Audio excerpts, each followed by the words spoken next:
This conference will now be recorded.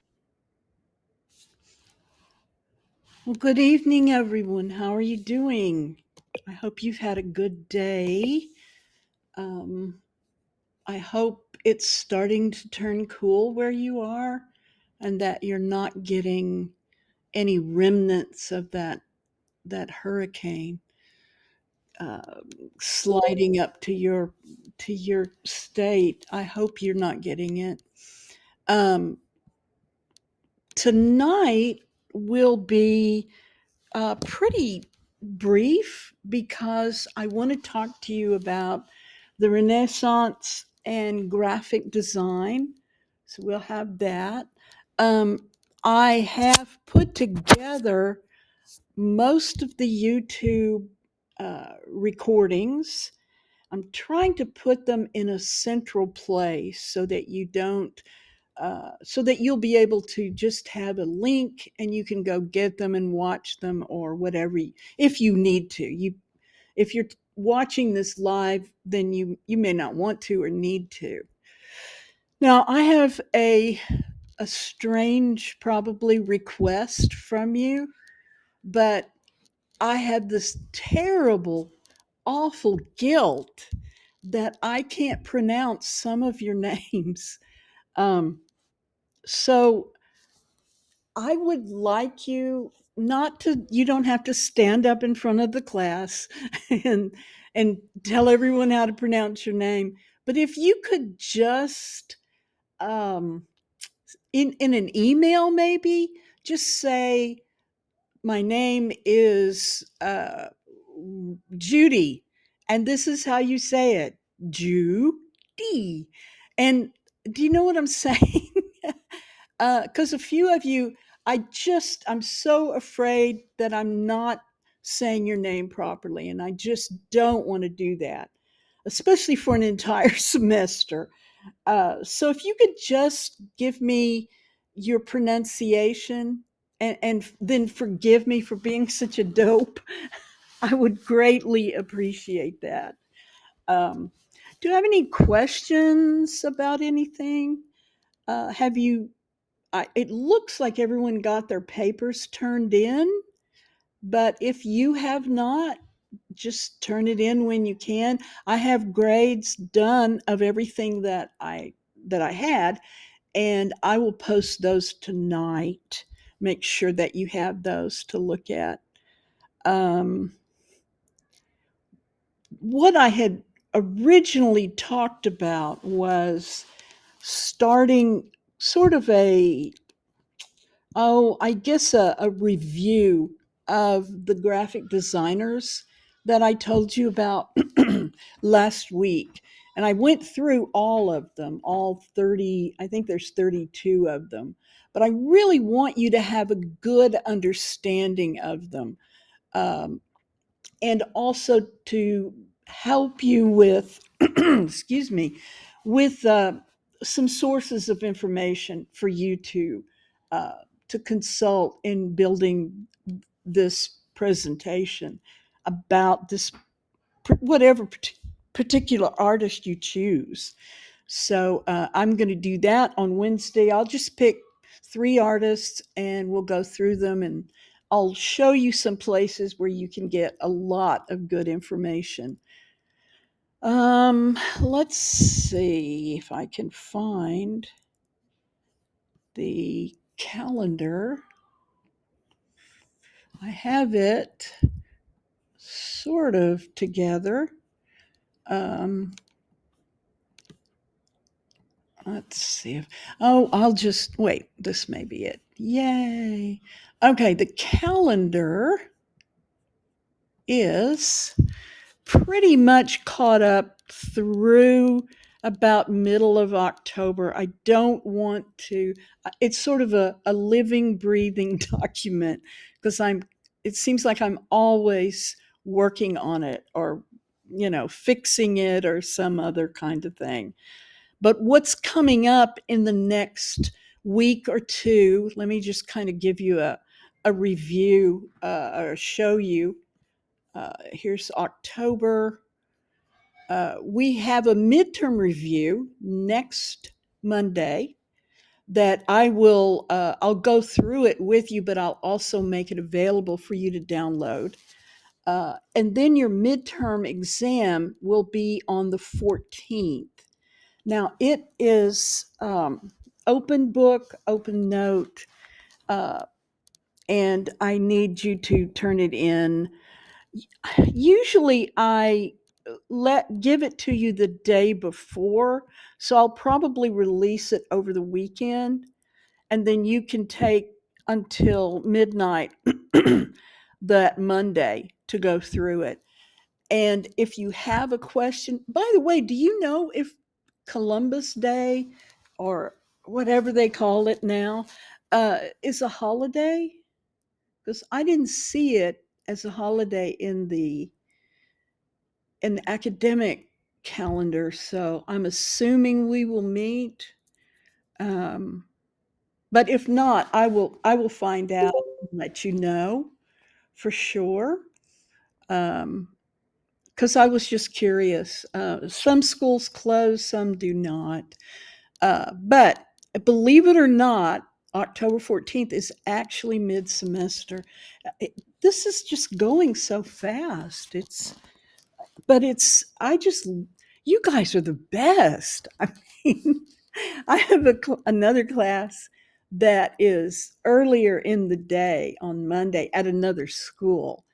And, um, and it's a really big class. It's like 40 people, and it doesn't need to be that big. And it's well, I'm attempting to teach them animation design in Adobe Premiere Pro and After Effects. And it's really both of those programs, if you've ever dealt with them, are very difficult. They're tough to learn, and they change all the time. Uh, but I've been using them for, since the beginning of time. So I'm pretty good with knowing what's going on with those two programs. And it's like, wow. I mean, I've got 40 people at 40 different levels, And so I always plan an extra hour or so just so I can answer questions and show people things. But you guys are on the other end of the spectrum because I mean, these papers that so far that I've read and turned in, they're amazing. You guys are just so bright and just it's so exciting anyway. I know I'm going on and on, but mid and all of you are now leaving, right? But mid semester is actually the 14th, and then we don't have anything really earth shattering until later in October, when you'll have, I believe your third paper is actually at the beginning of November, I think. And and then we'll just continue the reviews so that I assume we'll probably have open times when I'll either have a very short lecture and then let you go early so you can work on your final uh, project. The final exam is, I believe, the last week of the semester, and I give you a review on that as well. So closer to when it's going to actually happen. All right, so let's go ahead and get started. Unless anyone has a question, we will just get going here. Let me make sure this is centered so you can kind of see it. Everybody see that okay? And you can hear me okay?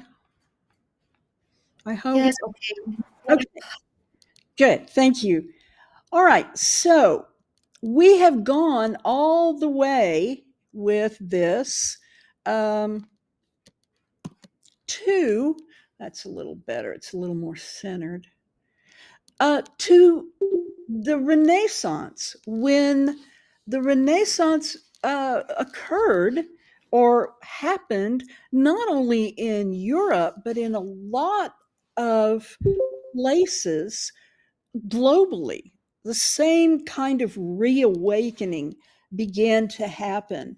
Uh, and I don't know if it was a just by chance, but uh, there was a lot of new discovery and a lot of progress made in science, in uh,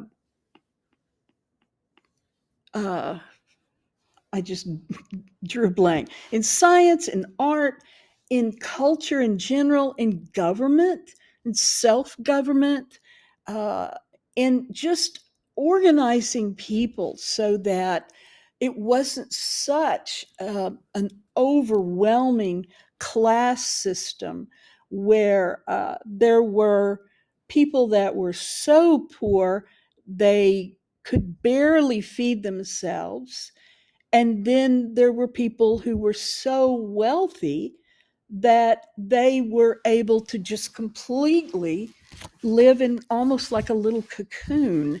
Uh, the differences in these two classes were beginning to dissolve, and they would go through a lot of changes starting in the Renaissance in about the early 1500s, late 1400s, and all the way through to World War One in the 20th century.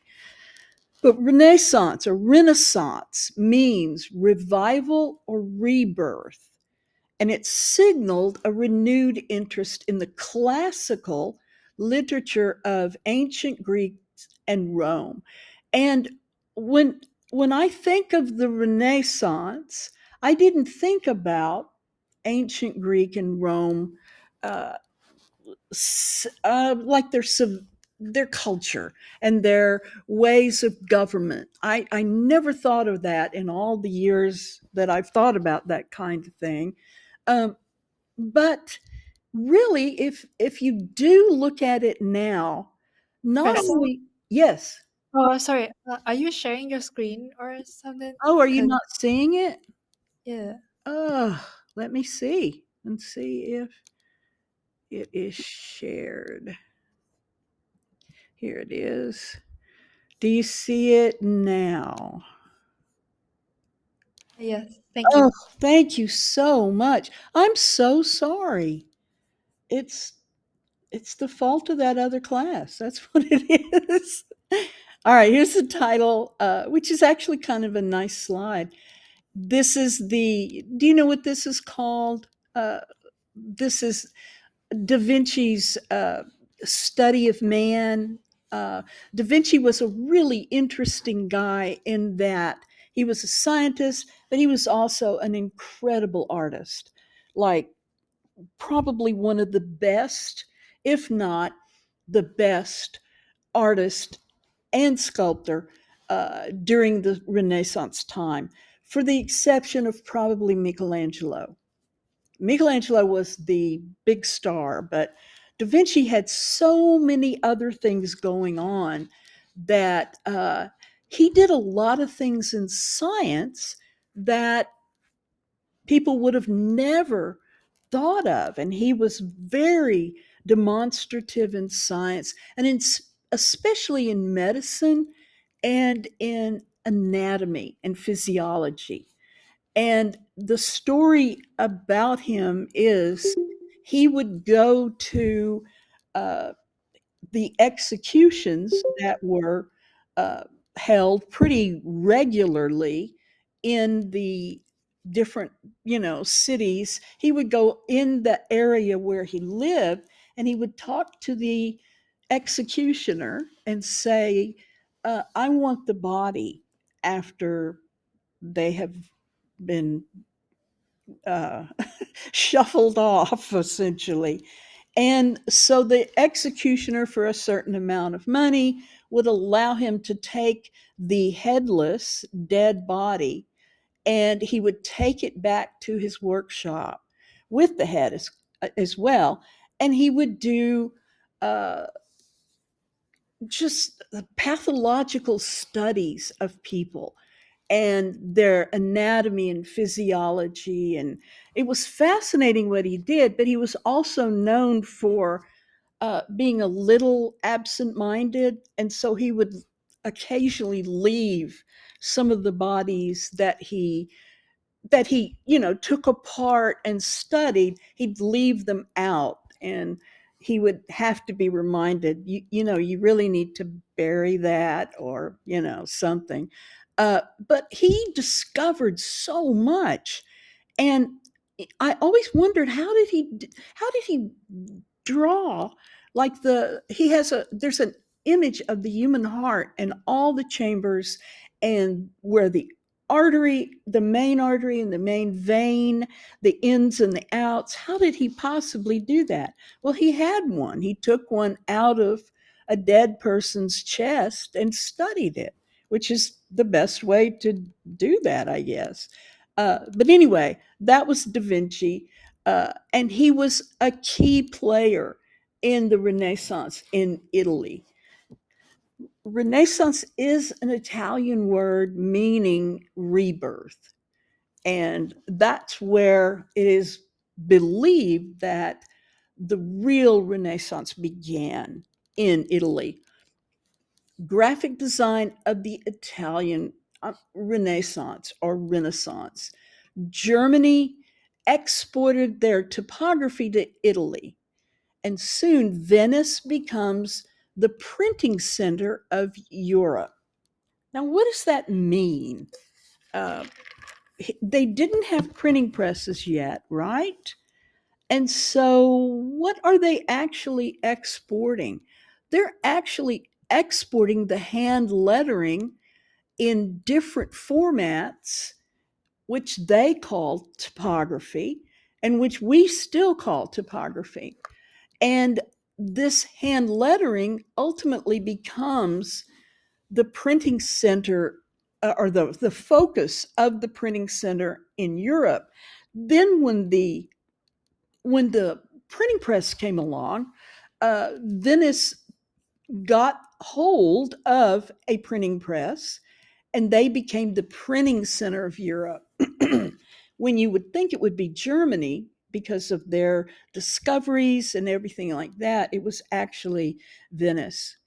Um, Now, there were two German printers, Konrad Swinheim and Arnold Panarts, and they were invited to Italy to start a printing press by the Italian Cardinal Tirrecremata in 1465. So the official multiple copy printing press had not been created, but there was some way to put an image onto a page, or they wouldn't have been able to use a press. So basically, they began to redesign the familiar Gothic typeface. And it is exactly the same, almost, as the classical Roman typefaces from Rome, and what we look at today when we look at Gothic and Gothic typefaces. There are more than one, of course, now, but it hasn't changed that much. And so there was a goldsmith from Mainz named Despera, and he was given a 5-year monopoly to print in Venice, and developed an improved Roman font. And he also printed the first book with numbered pages. So we're looking at a goldsmith, someone who has worked with precious metals all his life, and he's been given the ability by a 5-year monopoly to be the primary printer of all the books that will be published and created in Venice. And this is one of the typefaces. This was a perfected Roman typeface. You remember last week we talked about descenders and ascenders. These were usually lowercase letters that either went above this overall baseline of a letter or a letter form, and these descenders dropped below the baseline. But they had enough room in between baseline to baseline where you could read it easily. And the capital letters had flourishes or decorative extenders, either D or ascenders. So that made reading much easier. And of course, they had all kinds of uh, accents and not a lot of punctuation, a lot of colons, but not that many. No, uh, as far as I know, they were not using commas at this point, but they used colons and periods. Nicholas Jensen had been the master of the Royal Mint of Tours in France. He went to Mainz and learned the print trade and then went to Venice to start another press after Despera's death. He went on to perfect the Roman typeface, this gentleman here. Um, He's credited with the design for the Society of Venetian Printers, which were also called printer marks. And these special marks were like logos. They were used to distinguish between individual print shops, and it also would verify the authenticity of a published piece. So if you saw a printer's mark on a particular piece, they ultimately began to call these trademarks uh, that would identify which printing press or which printing company uh, had had printed the book and also had owned or did own the trademark. And the reason why they did this is to discourage people from copying these books. Of course, they still copied them, but this was to discourage and to keep copyright more of a precious thing other than a a thing of just marking the book and then claiming ownership.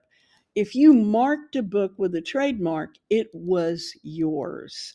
And ultimately, they went into a situation where they had to legally list the trademark and had to pay to keep that trademark renewed essentially every year. And that's what you do now. When you have a logo or uh, a mark, is what they're called now instead of trademark, and you want it to not be copied, it will be anyway in this, in this time of uh, such easy copying, but you have to trademark it and you have to copyright it every year or every 5 years, depending on what you call it and how you initially set it up. Because I have a couple and I do that.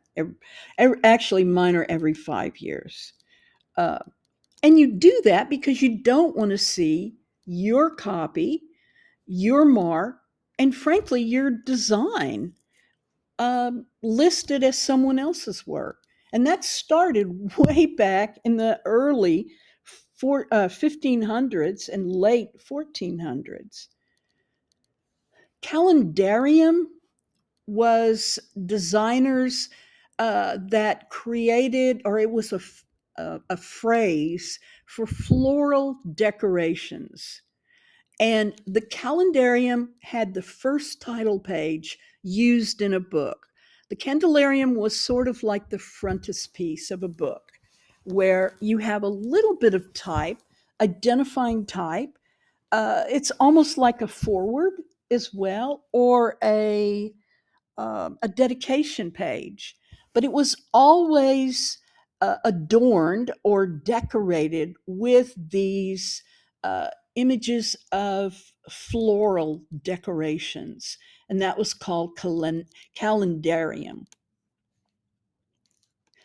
The calendarium contains 60 diagrams of solar and lunar eclipses printed in yellow and black. Scientific studies help disprove superstitions about such natural events. Now, the other thing that kind of went with this, one is the scientific um, innovators, the people that, uh, well, like, let's say Isaac Newton. Isaac Newton would say he built, frankly, the physics. He discovered physics and initiated the study of physics.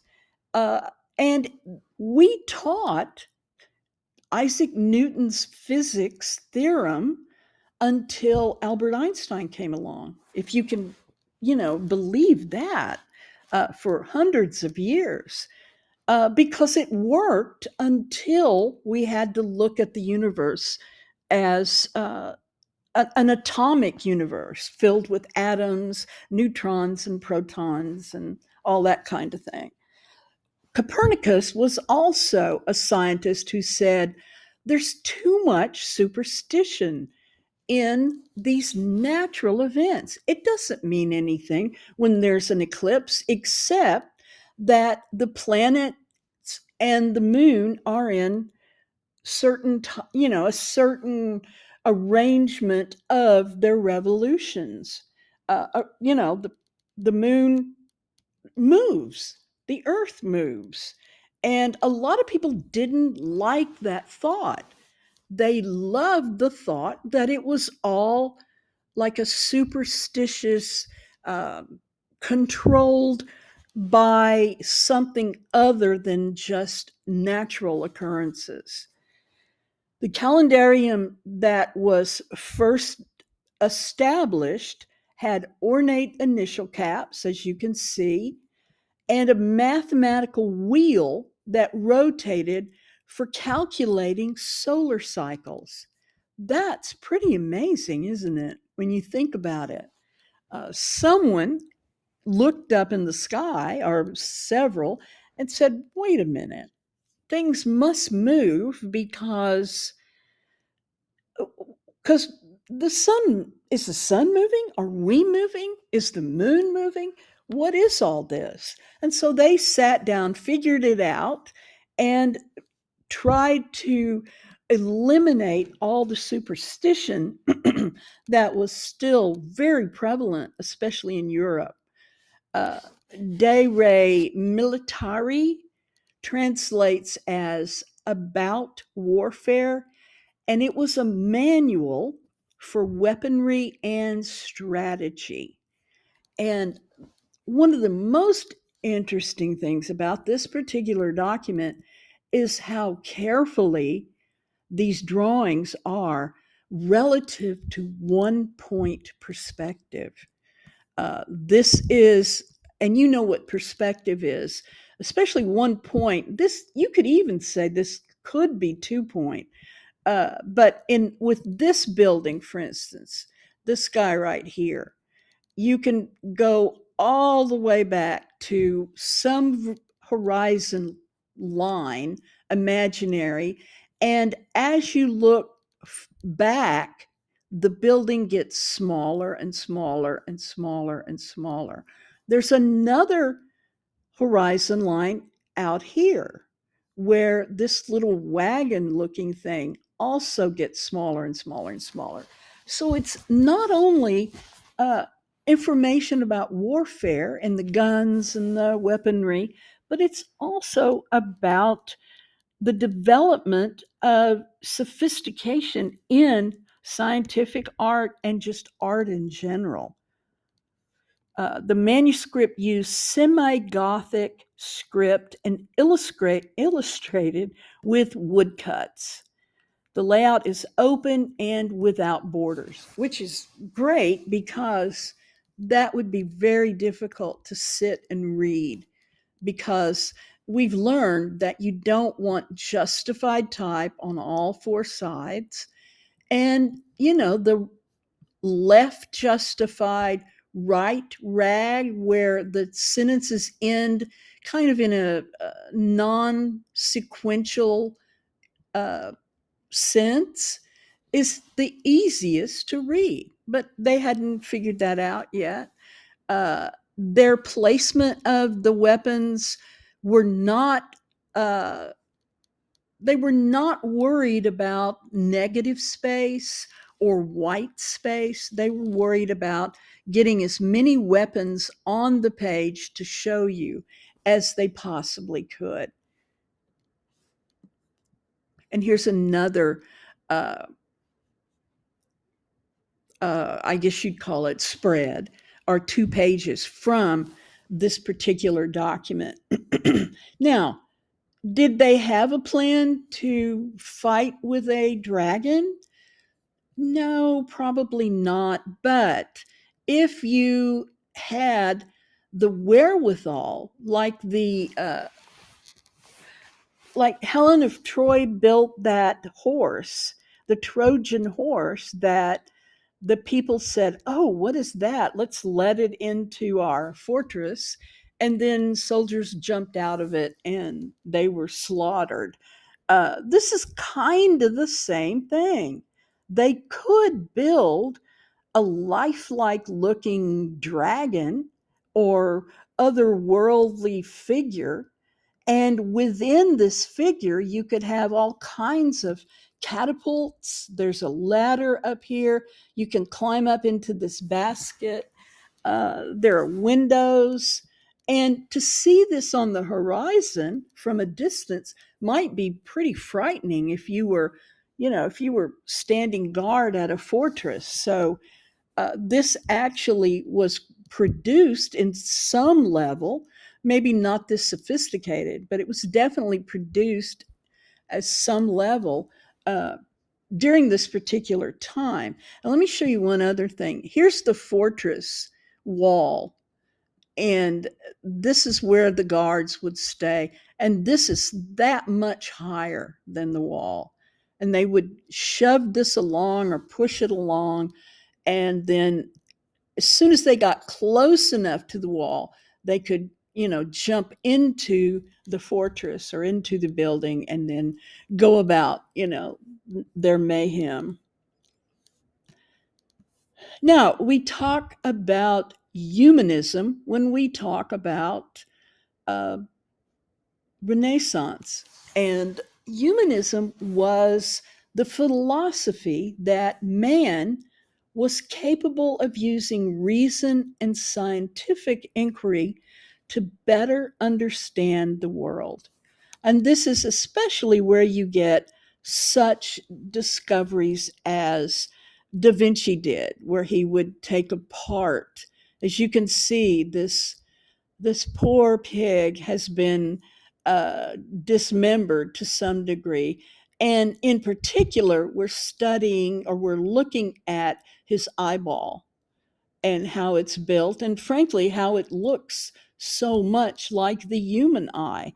And this is a table of tools that that a scientific uh, person studying uh, animals would use, saws and blades and that kind of thing.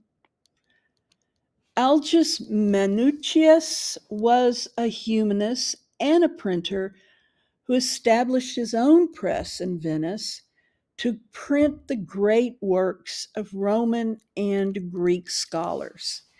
He went all over the original Greek and Roman stomping grounds, if you will, and tried to find as much uh, leftover or remnants of the Roman and the Greek ancient history, including their writings. And from 1494 to 1498, there was a 5 volume edition from Aristotle that was printed. And this is the edition, excuse me, printed in Greek. Now, Aldine Anchor, his printer marks or trademark was used as an anchor and a dolphin, the swiftest sea creature, to signify the epigram, make haste slowly. And that was his that was his trademark. And this is another page from the book The Dream of Polyphilus, and it exhibited some of the best printing of the Italian Renaissance. And it is pretty sophisticated if you look at it. Uh, the structure, the body structures, the horses, of course, and just the overall atmosphere of the illustration is very sophisticated. But he also chose to create this sort of triangle of information or written text to explain the actual illustration. Excuse me. Hypnerotomachia polyphily, and I'm sorry, and I'm Italian, I should know how to do this. The woodcuts illustrate the dreams of Polyphily as he seeks the courtship of his lover. Many of the characters include Greek and Roman gods and mythological creatures. And you can kind of look and see there's mostly, they look mostly human, but there were some, I'm sure, mythological, like, animals, that kind of thing in the crowd. And that was created deliberately. The superb Roman typography, and it is really, really, really clean and nice, was designed by Minucius's employee and type founder, Francisco Griffo. And I know you're going, why do I need to know this? Because you're about to start studying letter forms as they relate to graphic design. And you, I think, will be surprised at how important letter forms are to graphic design and how fast graphic design grew with all these new uh, typefaces that were created by different foundries. And a foundry is a place where they create typefaces, usually metal, the little metal casts. Uh, and then later they would create them digitally. This is old style Roman. The design pairs the Roman capitalis monumentalis with the calligraphic flair of the Carolingian minuscules. So, what we're looking at is sort of a hybrid of that, the old Roman, uh, old style writing, because they have some flair, like these little flourishes, and they have flourishes to some degree with the accent marks, but they do have descenders and ascenders on their letter forms, at least on the lowercase. The old style Roman fonts that were prevalent during this particular time and beyond was Gaudi, and this is not what Gaudi looks like now. Palatino, that looks very accurate, and this is Garamond.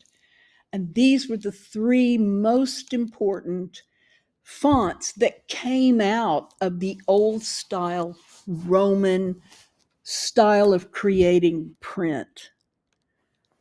Virgil's opera was the first pocketbook by Algis Minucius with Francisco Griffo's type. Smaller, more economical, it was the first to use italic type to save space. And you know what italic type is, I'm sure. Uh, now now you know you never do just like paragraphs and paragraphs of italic type because it's difficult to read and doesn't it doesn't really look that good, especially now when you can digitally fake italic type. uh, you can essentially, if you have a font that does not actually have an italic in its foundry of letter forms, then you can fake one by just moving some of the algorithmic spacing of any kind of letter form. And then it looks sometimes like an italic.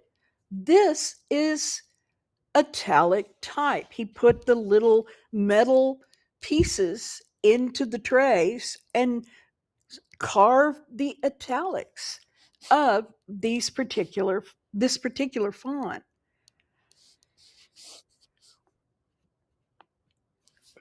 Okay, so I don't want to go too long. French Renaissance. The Kingdom of France fought for 50 years to conquer Italy, but got in return only Renaissance humanism. Henri Estienne, and more notably his son Robert, were early scholar printers who sought to bring classical literature to France. They wanted what Italy had already started doing, and they fought and could never conquer them. So they sort of inherited the Italian form of humanism. Uh, and fleurons, and this is a word that's used today, which means printer's flowers. Fleurons were engraved and cast in metal and used along with type to adorn printed pages. It wasn't enough just to read the type, but you also wanted like a flourish or a fleuron or a like an ivy vine or flowers, something that would encourage you not only to read the printed page, but make it a much more enjoyable pastime. Ars Moriendi, a book to prepare one for death, was the earliest known printing that used fleurons in its borders and between words. Now, this book is literally a book to prepare for death, literally. Let me see. And let me go back to that just so you can maybe understand it a little better. Um, this came from the Egyptian writing and the Egyptian illustration with symbols to prepare people for death. Because when death comes for you, you have to be prepared. You had to have certain objects with you. You had to have a certain frame of mind. Because what you wanted to do was enter into eternity and forever. And if you were not physically, mentally, and spiritually prepared, you would not be able to enter the what I guess we would call heaven. Now, the golden age of French typography was part of the son Robert Estienne. He combined the expert typography of Claude Garamond with the engraved initials of Geoffrey Torrey to print the biography of 12 early Milanese in 1549. So there was a person named Garamond. It wasn't just some weird word somebody concocted, but he really existed. And if you look at this, um, there's a lot of familiar letter forms that look like the current forms of Garamond. Now, what happens with fonts is they are copyrighted, and they are copyrighted just like every other copyright, in that at some point it becomes common material or it's not owned by anyone. And the copyright expired probably in the last 50 years on the type Garamond, the real original type. And so what you see now are all kinds of different variances of Garamond, Garamondo, Garamundi, and just a little different name to take that font and just change it up a little bit. And you're going to find that as you start to look at fonts, uh, you're going to find that a lot, and you'll ultimately learn to steer clear of those and stick with the purest fonts. And purest, not Purest, but Purist. And a purist is going to go to the original foundry that created whatever font you want to use for your client, for instance, and purchase that font. Uh, that doesn't happen too often anymore because you don't have to purchase it. You can steal it. And who's going to stop you? Uh, it's become so common, in fact, that Adobe and Google bought all the copyrights to the I guess you'd call it the purist typefaces, but they also bought some of the also rans, or the mimickers of the original. So if you go to adobefonts.com, you'll see so many fonts. And there's probably 20% of them that are wonderful. And the rest are kind of just weird. Maybe somebody, and anybody can create a font. You know, it's just 26 letters and flourishes and numbers and symbols, and you've got yourself a font. You can name it after yourself and try to sell it, and a lot of people will buy it. Well, not maybe not a lot, but especially if you can get Adobe or Google to buy it. But look sometime and look at either Google Fonts or Adobe Fonts, and you'll be amazed just how many fonts are out there now. It's just mind-boggling.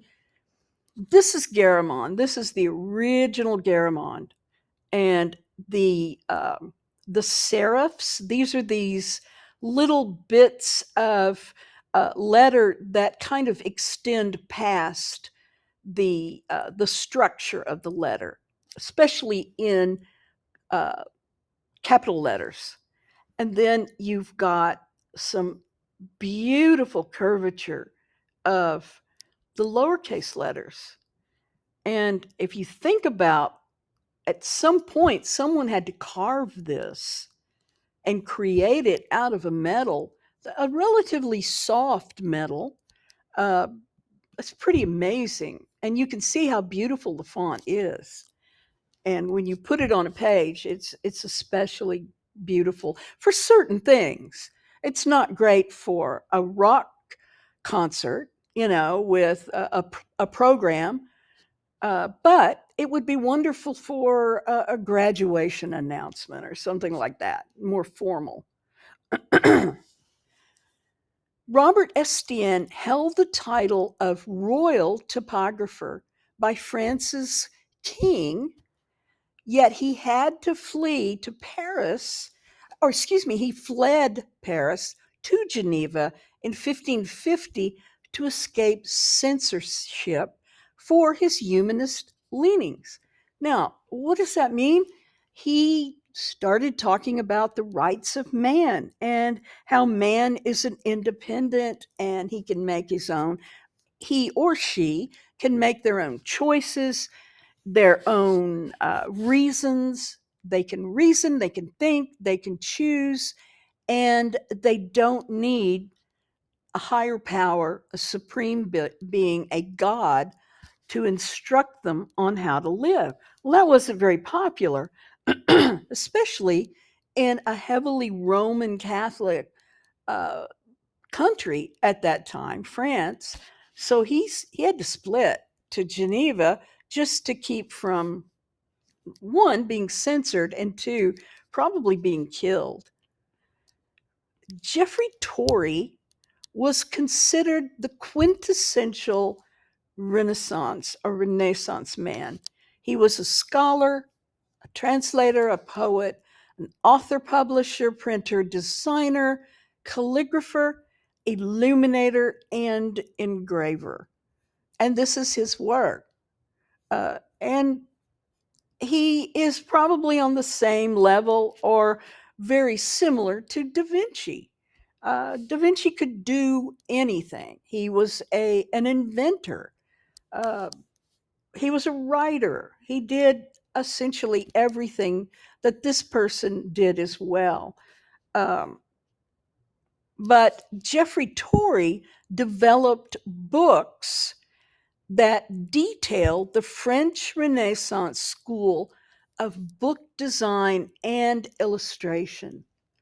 And if you've ever done calligraphy or any kind of hand lettering, and I'm sure you probably have, some of you, then when you see a page like this, or at least to me, I just want to grab a calligraphy pen or a sharpened edge pencil or paintbrush and just go at it, because these are so beautiful and you know how to construct them.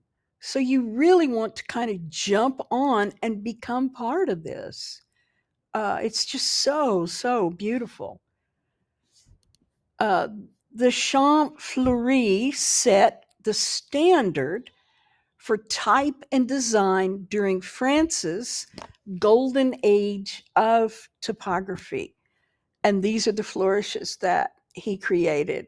He actually created the set, or the not the foundry, but the group of metal pieces that you would put together to build this kind of uh, fleuron or decorative pieces. The Champ Fleury features 3 volumes that examine letter forms, the French language, and the ideal proportions of human form in letters. And this is kind of a big deal because he was able to build a relatively modern or contemporary for the time looking border with these fleurons and angels, these what are called putti, the little angels that you see in Renaissance and Baroque painting. His trademark was a broken urn, and it was made in memory of his daughter who died at age 10, which is, that's kind of neat, isn't it? Very, very complicated, but it was also uh, very interesting that he did that.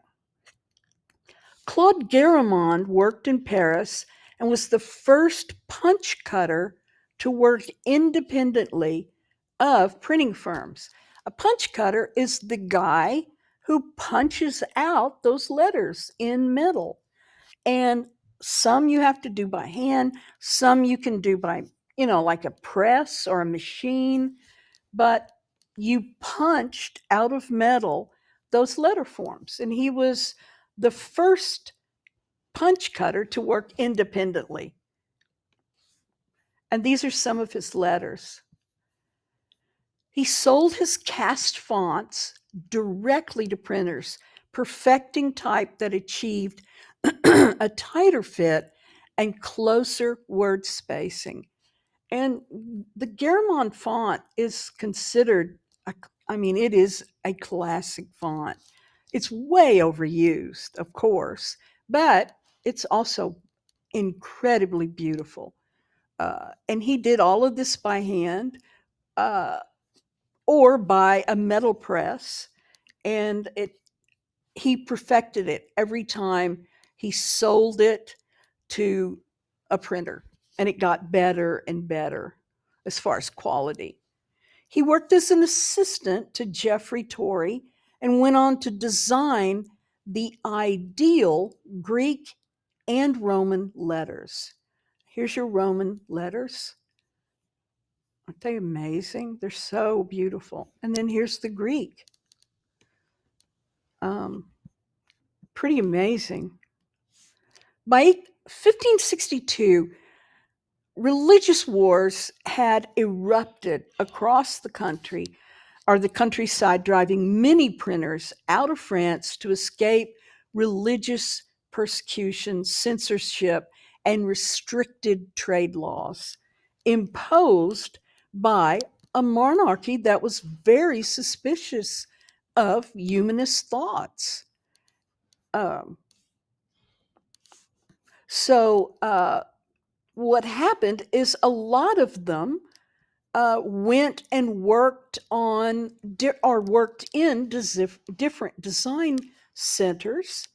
Basel and Lyons are two of the design centers, or maybe that's, yes, it's two. The printers published works on medicine and human or modern anatomy, as well as popular romances. They're so much alike. um, but if you think about humanism in general, this is very humanistic. You've got this skeletal shape. I mean, it looks like it's grasping an object and holding on here, but certainly it's not walking on its own. And you can see them studying uh, the shapes. Pretty interesting. I'm so sorry.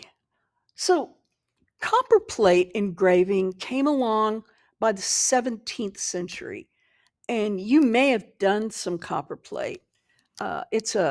It's a pretty intricate form of commercial art, and it can be so beautiful to do, but it's also very hard to do because copper is again a very soft metal. So engraving on a copper plate is also very difficult. You have to keep it in line. If it goes out of register for a bit, like say the paper moves just a hair away, and then the plate is impressed upon the paper, then you've got a bad image, and you have to start all over. But copper plate engraving became very famous during this particular period of time. And that will settle what I have for today. Um, any questions or anything? Okay. So you will have your grades on your papers. If you haven't turned them in, please do so just when you can.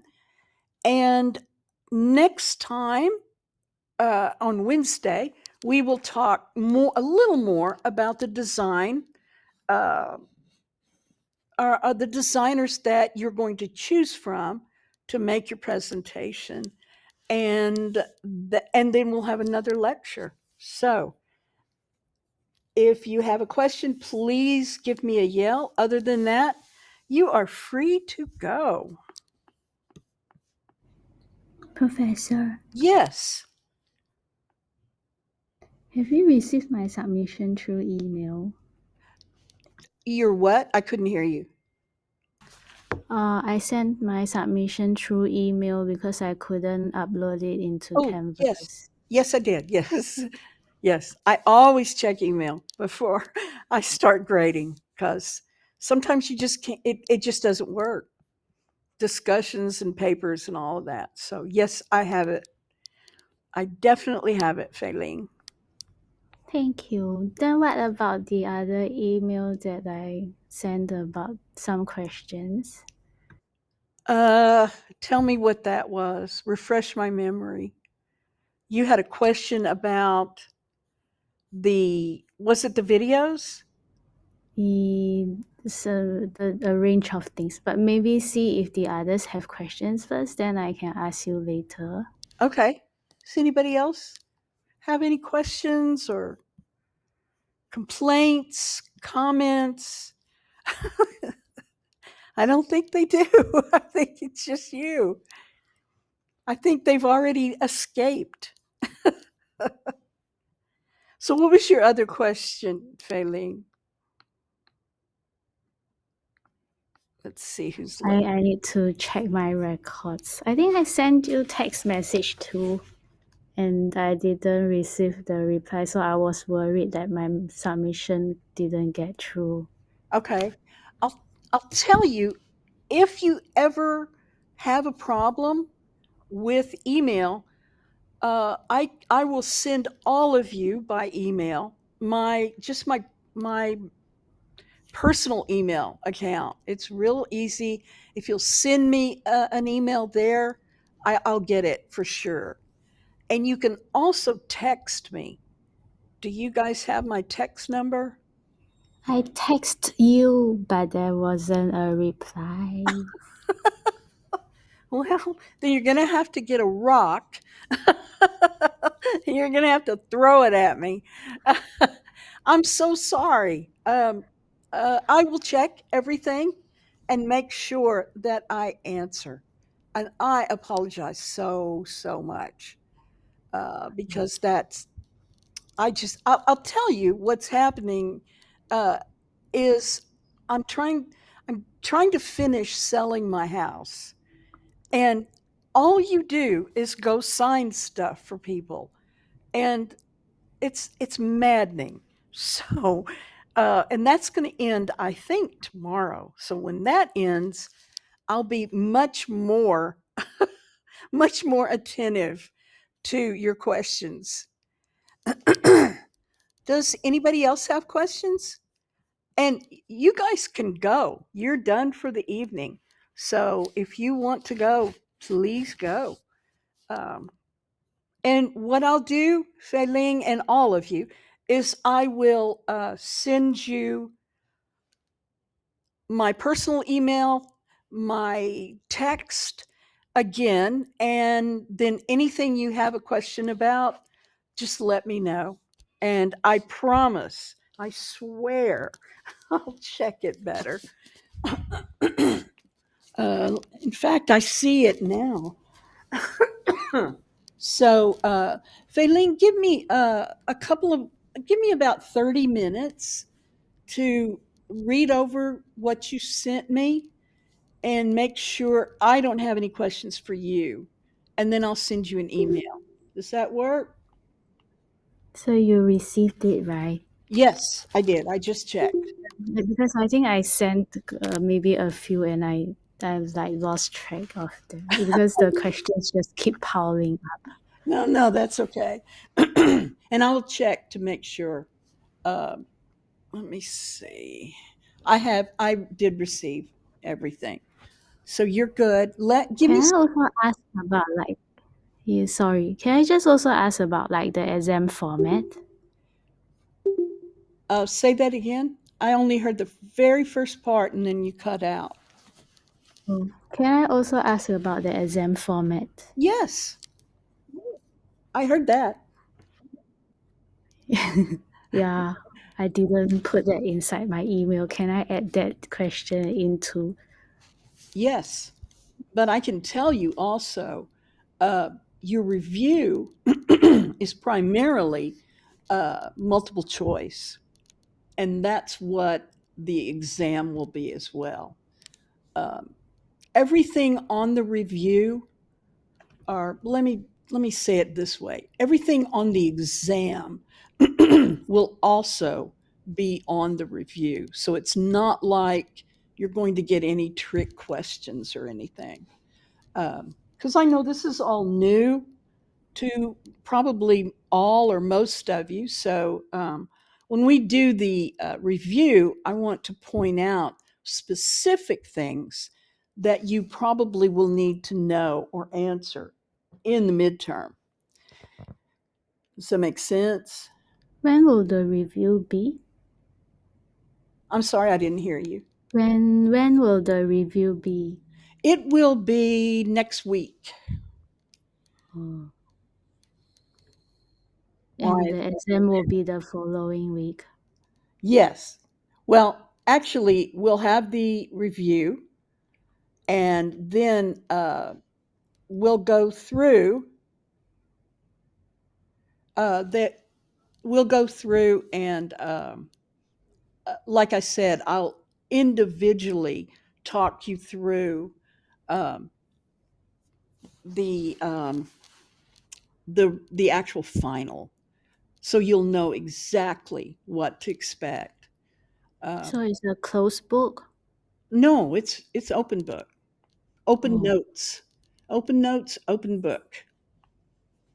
No, I oh. don't. I don't. I mean, there's no reason to do that because you need to have, you need to have something that you can do, and and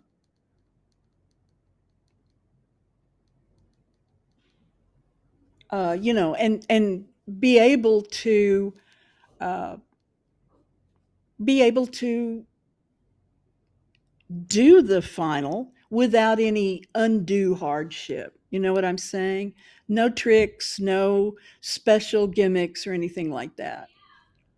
So because our classes are all online, so how do we do the exam? Like, how do Um, we I do it online too? I give you access to the exam, and you download it, and then you fill it out, answer the questions, and by midnight of the day after I make the exam available to you, then you'll turn it in, and it'll be, you just, submit it, and it's done. And So then it's I, similar to like an assignment? what? Tell me that again. Is it so it's similar to an assignment? Yeah, We but it's download it, we fill it up, and we submit. right. But this is the midterm is not like a bunch of essay questions or anything like that. Mm. I'll literally tell you what's on the quiz or the exam, and that way you'll be able to understand a little better. Okay, so we just need to know like where to get the information from the lecture notes. Yes, and I will give you that. I believe I give you that next Monday, I think, or Mm. Wednesday. You'll have it for at least a week, probably a week and a half before you actually have to take the exam. Then how will the finals be like? They'll be the same. They'll be Similar? exactly the same, yeah. But the final, I'll probably grab a few questions from the midterm, but primarily the final will be about um, what we've studied from the point of the midterm, excuse me, to the end of the class. So that's the other half of the semester. Yeah, yes. Okay. And they're So not, I don't have to go through the questions with you now, right? You will answer them in the email. oh, yeah, sure. Okay. Yeah, Okay. that'd be fine. And then you'll get your review, and I'll go through the review in class.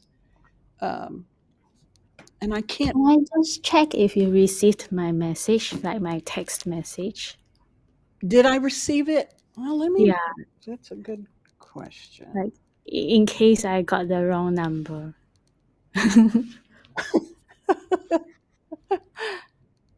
Okay, hang on. Let me look. When did you send it? I think, let me see. I sent it Wednesday. Okay. Wednesday, 7:20 p.m.